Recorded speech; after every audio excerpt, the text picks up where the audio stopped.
ஆதியாகமம் 45 அதிகாரம்.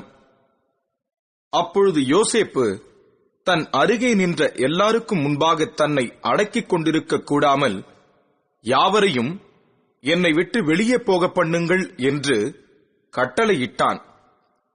யோசேப்பு தன் சகோதரருக்கு தன்னை வெளிப்படுத்துகையில் ஒருவரும் அவன் அருகில் நிற்கவில்லை. அவன் சத்தமிட்டு அழுதான். அதை எகிப்தியர் கேட்டார்கள். பார்வோனின் வீட்டாரும் கேட்டார்கள். யோசேப்பு தன் சகோதரரை பார்த்து, நான் யோசேப்பு, என் தகப்பனார் இன்னும் உயிரோடே இருக்கிறாரா என்றான். அவனுடைய சகோதரர் அவனுக்கு முன்பாக கலக்கமுற்றிருந்ததினாலே அவனுக்கு உத்தரம் சொல்லக்கூடாமல் இருந்தார்கள். அப்பொழுது யோசேப்பு தன் சகோதரரை நோக்கி, என் கிட்ட வாருங்கள் என்றான். அவர்கள் கிட்டப் போனார்கள். அப்பொழுது அவன், நீங்கள் எகிப்துக்கு போகிறவர்களிடத்தில் விற்று போட்ட உங்கள் சகோதரனாகிய யோசேப்பு நான் தான். என்னை இவ்விடத்தில் வரும்படி விற்று போட்டதினால் நீங்கள் சஞ்சலப்பட வேண்டாம். அது உங்களுக்கு விசனமாய் இருக்கவும் வேண்டாம். ஜீவ ரட்சணை செய்யும்படிக்கு தேவன் என்னை உங்களுக்கு முன்னே அனுப்பினார். தேசத்தில் இப்பொழுது 2 வருஷமாக பஞ்சம் உண்டாயிருக்கிறது. இன்னும் 5 வருஷம் உழவும் அறுப்பும் இல்லாமல் பஞ்சம் இருக்கும். பூமியிலே உங்கள் வம்சம் ஒழியாமல் இருக்க உங்களை ஆதரிக்கிறதற்காகவும் பெரிய ரட்சிப்பினால் உங்களை உயிரோடே காப்பதற்காகவும் தேவன் என்னை உங்களுக்கு முன்னே அனுப்பினார். ஆதலால் நீங்கள் அல்ல, தேவனே என்னை இவ்விடத்துக்கு அனுப்பி என்னை பார்வோனுக்கு தகப்பனாகவும் அவர் குடும்பம் அனைத்திற்கும் கர்த்தனாகவும் எகிப்து தேசம் முழுதுக்கும் அதிபதியாகவும் வைத்தார். நீங்கள் சீக்கிரமாய் என் தகப்பனிடத்தில் போய், தேவன் என்னை எகிப்து தேசம் முழுதுக்கும் அதிபதியாக வைத்தார், என்னிடத்தில் வாரும், தாமதிக்க வேண்டாம். நீரும் உம்முடைய பிள்ளைகளும் அவர்களுடைய பிள்ளைகளும் உம்முடைய ஆடு மாடுகளோடும் உமக்கு உண்டாயிருக்கிற யாவற்றோடும் கோசேன் நாட்டில் வாசம் பண்ணி என் சமீபத்தில் இருக்கலாம். உமக்கும் உம்முடைய குடும்பத்தாருக்கும் உமக்கு இருக்கிற யாவற்றிற்கும் வறுமை வராதபடிக்கு அங்கே உம்மை பராமரிப்பேன். இன்னும் 5 வருஷம் பஞ்சம் இருக்கும் என்று உம்முடைய குமாரனாகிய யோசேப்பு சொல்லச் சொன்னான் என்று சொல்லுங்கள்.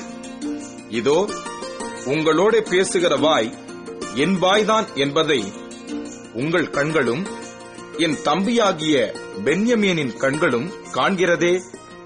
எகிப்திலே எனக்கு உண்டாயிருக்கிற சகல மகிமையையும் நீங்கள் கண்ட யாவையும் என் தகப்பனுக்கு அறிவித்து அவர் சீக்கிரமாய் இவ்விடத்துக்கு வரும்படி செய்யுங்கள் என்று சொல்லி தன் தம்பியாகிய பென்யமீனின் கழுத்தை கட்டிக்கொண்டு அழுதான். பென்யமீனும் அவன் கழுத்தை கட்டிக்கொண்டு அழுதான். பின்பு தன் சகோதரர் யாவரையும் முத்தஞ்செய்து அவர்களையும் கட்டிக்கொண்டு அழுதான். அதற்கு பின் அவன் சகோதரர் அவனோடே சம்பாஷித்தார்கள். யோசேப்பின் சகோதரர் வந்தார்கள் என்கிற சமாசாரம் பார்வோன் அரமனையில் பிரசித்தமான போது பார்வோனும் அவனுடைய ஊழியக்காரரும் சந்தோஷம் அடைந்தார்கள். பார்வோன் யோசேப்பை நோக்கி, நீ உன் சகோதரரோடே சொல்ல வேண்டியது என்னவென்றால், உங்கள் கழுதைகளின் மேல் பொதியேற்றிக் கொண்டு புறப்பட்டு கானான் தேசத்துக்கு போய் உங்கள் தகப்பனையும் உங்கள் குடும்பத்தாரையும் கூட்டிக் கொண்டு என்னிடத்தில் வாருங்கள். நான் உங்களுக்கு எகிப்து தேசத்தின் நன்மையை தருவேன். தேசத்தின் கொழுமையை சாப்பிடுவீர்கள். நீங்கள் உங்கள் குழந்தைகளுக்காகவும் உங்கள் மனைவிகளுக்காகவும் வண்டிகளை எகிப்து தேசத்தில் இருந்து கொண்டு போய் அவர்களையும் உங்கள் தகப்பனுடனே ஏற்றிக்கொண்டு வாருங்கள். உங்கள் தட்டுமுட்டுகளை குறித்து கவலைப்பட வேண்டாம். எகிப்து தேசமெங்கும் உள்ள நன்மை உங்களுடையதாய் இருக்கும் என்று சொல்லச் சொல்லி உனக்கு நான் இட்ட கட்டளைப்படியே செய் என்றான். இஸ்ரவேலின் குமாரர் அப்படியே செய்தார்கள். யோசேப்பு பார்வோனுடைய கட்டளையின்படியே அவர்களுக்கு வண்டிகளை கொடுத்ததுமன்றி வழிக்கு ஆகாரத்தையும் அவர்களில் ஒவ்வொருவனுக்கும் மாற்று வஸ்திரங்களையும் கொடுத்தான். பென்யமீனுக்கோ 300 வெள்ளிக்காசையும் 5 மாற்று வஸ்திரங்களையும் கொடுத்தான். அப்படியே தன் தகப்பனுக்கு 10 கழுதைகளின் மேல் எகிப்தின் உச்சிதமான பதார்த்தங்களும் 10 கோழிகை கழுதைகளின் மேல் தன் தகப்பனுக்காக வழிக்கு தானியமும் அப்பமும் மற்ற தின்பண்டங்களும் ஏற்றி அனுப்பினான். மேலும், நீங்கள் போகும் வழியிலே சண்டை பண்ணிக் கொள்ளாதிருங்கள் என்று அவன் தன் சகோதரருக்கு சொல்லி அனுப்பினான். அவர்கள் புறப்பட்டு போனார்கள். அவர்கள் எகிப்தில் இருந்து போய் கானான் தேசத்திலே தங்கள் தகப்பனாகிய யாக்கோபினிடத்தில் வந்து, யோசேப்பு உயிரோடு இருக்கிறான், அவன் எகிப்து தேசத்துக்கெல்லாம் அதிபதியாய் இருக்கிறான் என்று அவனுக்கு அறிவித்தார்கள். அவன் இருதயம் மூர்ச்சை அடைந்தது. அவன் அவர்களை நம்பவில்லை.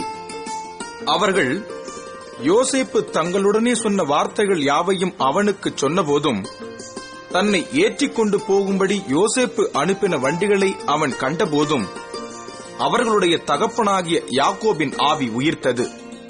அப்பொழுது இஸ்ரவேல், என் குமாரனாகிய யோசேப்பு இன்னும் உயிரோடு இருக்கிறானே, இது போதும், நான் மரணமடையும் முன்னே போய் அவனை பார்ப்பேன் என்றான்.